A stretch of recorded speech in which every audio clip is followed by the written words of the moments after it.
नाम शबाना हा स्त्रीप्रधान सिनेमा असला तरी याचा खरा हिरो आहे तो नीरज पांडे. नीरज पांडे हा अत्यंत हुशार फिल्ममेकर आणि तितकाच सरप्राइजिंग आहे. राष्ट्रीय सुरक्षा त्या संदर्भातील फिल्म्स तितक्याच संवेदनशीलपणे आणि तितक्याच खुबीने दिग्दर्शित करणारा माहिर खिलाडी म्हणून त्याच्याकडे पाहता येईल. वेन्सडे, स्पेशल 26, बेबी यासारखे सिनेमे त्याने दिग्दर्शित केलेत आणि मराठीतील ताऱ्यांचे बेट किरण यज्ञोपवीतचा असेल वा MS धोनी यासारखे सिनेमे तितक्याच इंटरेस्टिंग पद्धतीने निर्मिती करणारा हा माहिर खिलाडी आहे. बेबी, पिंक यासारख्या सिनेमातून आपलं अस्तित्व अधोरेखित करणारी तापसी पन्नू हिच्या भोवती फिरणारा हा सिनेमा आहे. या सिनेमात तिच्यासमोर मिशन असणार आणि त्या मिशनला पूर्ण करण्यासाठी ती काय काय करते याचा प्रवास म्हणजे नाम शबाना असेल असा प्राथमिक अंदाज होता. पण नीरज पांडेने आपल्याला वाटणारा सिनेमा जो असेल, जो एक्सपेक्टेड, जो प्रेडिक्टेबल होता, हा इंटरव्हल नंतर आपल्यासाठी ठेवला आणि पूर्वार्धात आपल्याला शबानाची गोष्ट पाहायला मिळते. शबाना कोण आहे, ती हे मिशन पूर्ण करण्यासाठी कशा प्रकारे योग्य आहे याची पार्श्वभूमी ते बॅकग्राऊंडर तो क्रिएट करतो, ते सांगतो.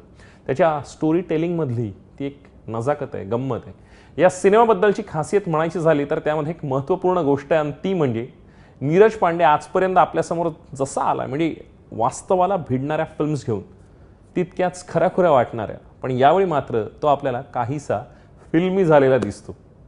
फिल्मी ॲटिट्यूड हा त्याच्यामधील खरं तर अधोरेखित करणाऱ्या दोन गोष्टी म्हणजे आयटम सॉन्ग आणि हाणामारीच्या सिच्युएशन्स क्रिएट करण्यासाठीचा काही ठिकाणाचा असलेला अट्टहास. पण तरीही सिनेमा खुर्चीला खिळवून ठेवतो हे मात्र नाकारता येणार नाही. या सिनेमाच्या ओपनिंग सिक्वेन्समध्येच आपल्याला कळतं की व्हिएन्नामध्ये एका मिशनवर असलेल्या टीमला त्यांचं टार्गेट म्हणजे ज्याला शोधायचं तो मिखाईल सापडलाय. त्यांचा चीफ ऑफिसर मनोज वाजपेयीने त्यांना आदेशही दिलेत. म्हणजे खरं तर ते त्याची आदेशाची वाट पाहत आहेत. त्यांना होकार मिळाल्यानंतर ते पकडायला जातात, पण दुर्दैवाने मिशन पूर्ण होत नाही आणि सिनेमात शबानाची गोष्ट सुरू होते. या सिनेमात तापसी पन्नू म्हणजे शबाना आहे. ती किक बॉक्सर आहे. तिच्या कॉलेजमध्ये तिच्या ग्रुपमधला मुलगा जो आहे त्याच्यावर तिचं प्रेम आहे वगैरे त्या सगळ्या गोष्टी वाढदिवसाच्या दिवशी एक असा अचानक किस्सा घडतो आणि तिथून शबानाच्या संपूर्ण आयुष्याला कलाटणी मिळते.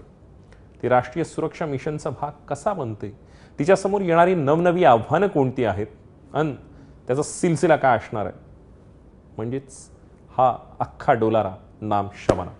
तापसी पन्नू ही वेगळ्या जाणीवांची अभिनेत्री आहे हे आपल्याला निश्चितच पिंक असेल वा बेबी याच्यामधून जाणवलं. तिने स्वतःची दखल घ्यायला त्यामधून भाग पाडलं.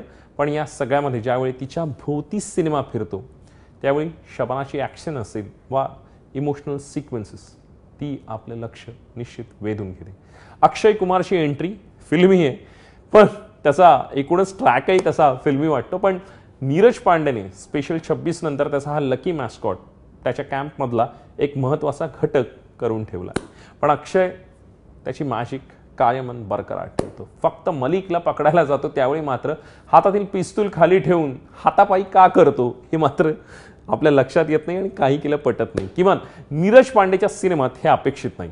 अनुपम खेरचा कॅमिओपेक्षा 4 आणे अधिक रोल आहे. झाकीर हुसेनही अगदी लोणच्यासारखा वापरला गेला. मनोज वाजपेयी तर फोनकटन 2-3 सिक्वेन्समध्ये आपल्याला दिसतो. हा सिनेमा तापसी पन्नूच्या प्रेमाखातर करतानाच म्हणजे इतरांना तिच्या भोवती फिरवलाय हे आपल्याला निश्चित जाणवतं. या सिनेमामध्ये कॅमेरा आणि बॅकग्राऊंड म्युझिक महत्त्वाचा घटक आहे. त्या सगळ्या गोष्टींमध्ये आपल्याला जाणवतं बेबीच्या बॅकग्राऊंड स्कोर हा आपल्याला तिथे नॉस्टॅल्जिक करणार आहे. सुधीर पलसाने यांचा कॅमेरा अत्यंत प्रभावीपणे बोलतो. गाभरीचा पाऊस, वळू, कट्यार, विहीर, फरारी की सवारी यासारख्या वेगळ्या जातकुळीतला सिनेमा दाखवताना तिथे बोलणारा त्यांचा कॅमेरा आणि इथला ॲक्शन ज्या पद्धतीने होते आणि त्याला पोषक असणारं कॅमेरा वर्क ते इथे खरंच खुलून आलंय, साजेस आहे.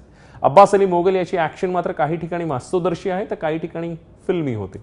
यावेळी गोष्ट ही काहीशी लांबलेली आहे आणि थोडीशी मसालेदार करण्याच्या उद्देशाने केली असली तरी फिल्मी निश्चित झाली आहे हे मान्य करावं लागेल. का पाहावा? नीरज पांडेचे जर कट्टर चाहते असाल तर मस्ट वॉच. आणि अर्थात तापसी पन्नूसाठी का टाळावा?